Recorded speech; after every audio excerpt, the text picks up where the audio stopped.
Colored pencils might seem like a basic school supply, but did you know that some colored pencil artists spend hundreds of hours creating hyper-realistic drawings that look like photographs?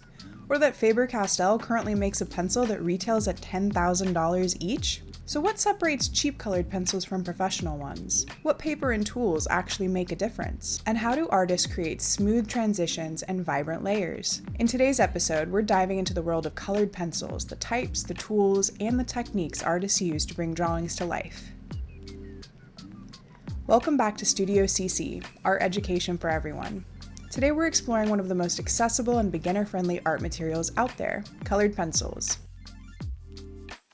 Colored pencils are made from pigments mixed with binders like wax or oil and encased in wood. Unlike graphite pencils, which focus on value and shading, colored pencils allow artists to build vibrant layers of color while still maintaining precision and control. And while they may look simple, there's actually a lot to understand about the different types of pencils, papers, and techniques artists use to get professional-looking results. So let's start with the two major types of colored pencils you'll commonly see.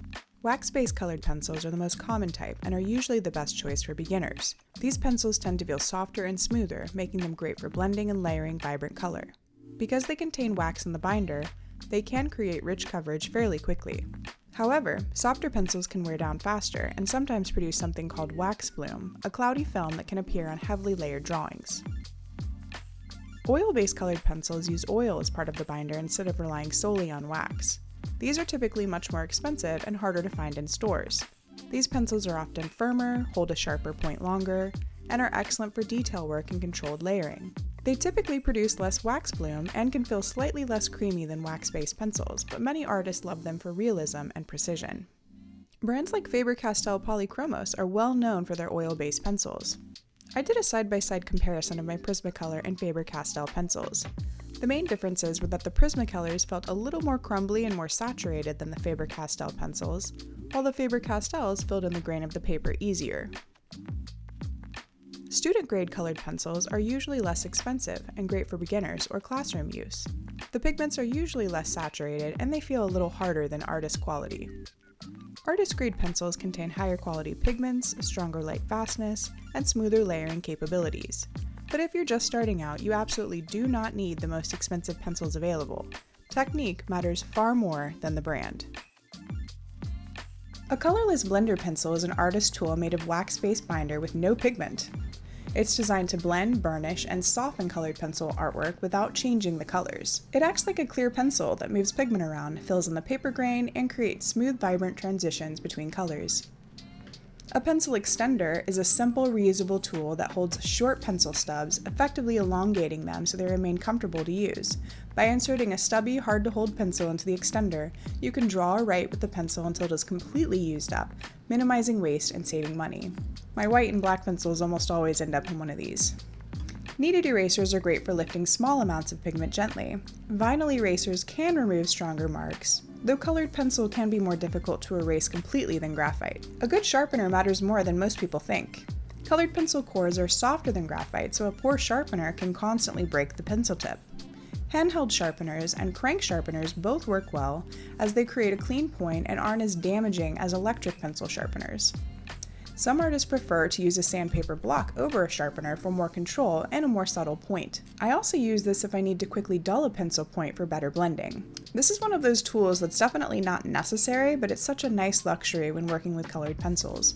White gel pens are great for adding vibrant highlights and pushing contrast. I typically incorporate one of these at the very end of my realistic drawings. Paper texture plays a huge role in colored pencil drawing. Colored pencils work well on papers with some tooth or texture to grab and hold layers of pigment. Smooth papers allow for finer detail and cleaner lines, while rougher papers hold more layers and create richer texture. I prefer a medium grain paper so I have the ability to achieve vivid layers without compromising precise detail. Heavier paper weights also hold up better if you're doing lots of layering or blending. Now that you know the tools colored pencil artists use, let's get into some actual drawing techniques. A sharp point will help you create precise lines, while a dull point is much better suited for blending and covering larger areas. When I apply colored pencils, I often work in little circles. I've exaggerated the size of the circles here to show you the movement. I switch back and forth between straight lines and little circles to fully merge colors and work the pigment into the paper. Just like with graphite pencils, artists can utilize common line drawing techniques like hatching, cross-hatching, stippling, and scumbling.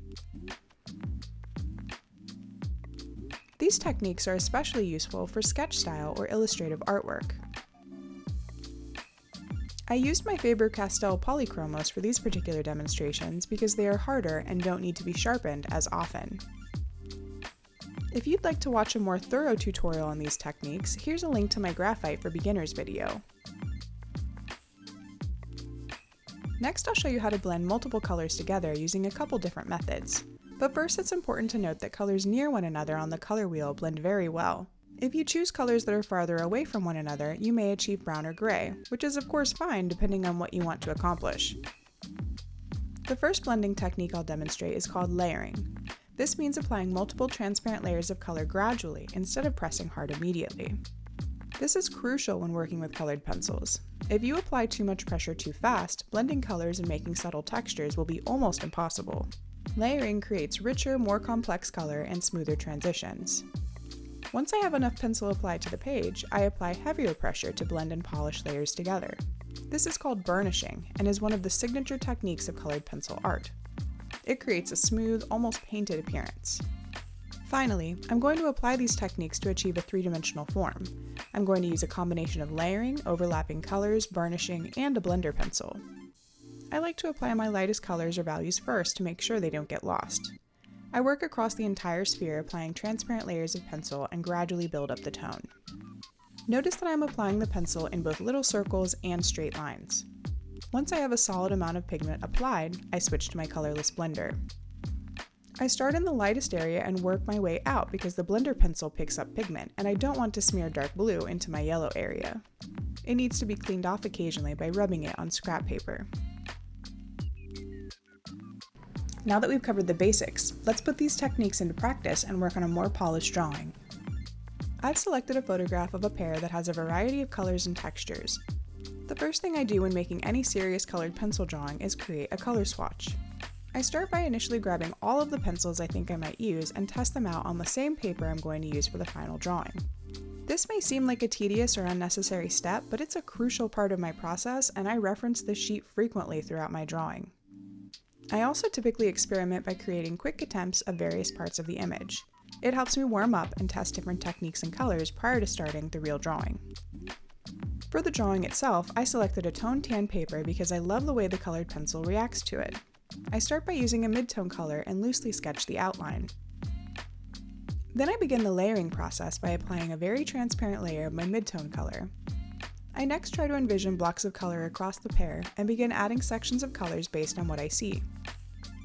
I also added some white highlights so that those won't get overlooked. I'm still working very lightly at this point so I can continue adding different colors and textures as I progress. As I switch between colors, I try to scan the image to identify areas with that specific color and apply them before grabbing a different color. This allows me to achieve more of a cohesive texture across the drawing rather than working on one section at a time. After I have a solid amount of color applied and I'm fairly confident with the direction things are moving, I can start adding minor details like any dominant color stippling I see on the surface. Now that I have a moderate amount of colored pencil applied, I can begin some gentle burnishing, but I'm still not applying much pressure. The pear has a lot of speckles and splotches of both yellows and greens, so I try to isolate those colors and add them by making little organic shapes across the surface. Notice that I'm not using any black at all in the shadow area. I'm switching back and forth between various shades of gray and brown. Black has the tendency to overpower in artwork, so I avoid it if I possibly can, but I did end up adding a tiny bit of black at the very end to push the contrast a bit more. As I near the end of the drawing, I am applying a firm pressure to completely burnish the colors, and I use the colorless blender a lot. At this point I realize that I've neglected the stem and decide to give it some attention.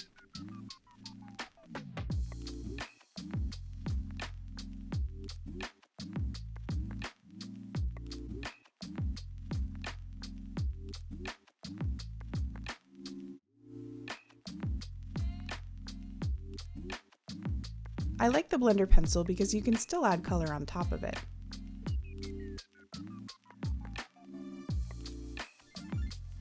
I'm finally satisfied with the color application, so I start to add some of the smallest details with very sharp pencil points.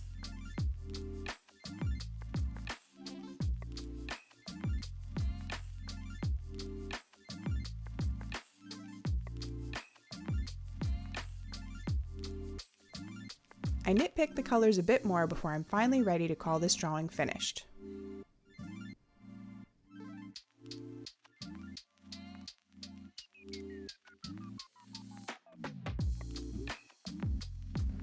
Colored pencils are an incredibly powerful medium because they combine the precision of pencils with the bold, saturated color of paint. Whether you prefer loose sketching, realistic rendering, or vibrant illustration work, understanding your pencils, paper, and techniques makes a huge difference. Now I want you to try it yourself. Pick 2 different colored pencil techniques from today's video, maybe layering and burnishing, or using a colorless blender, and test them out in your own sketchbook.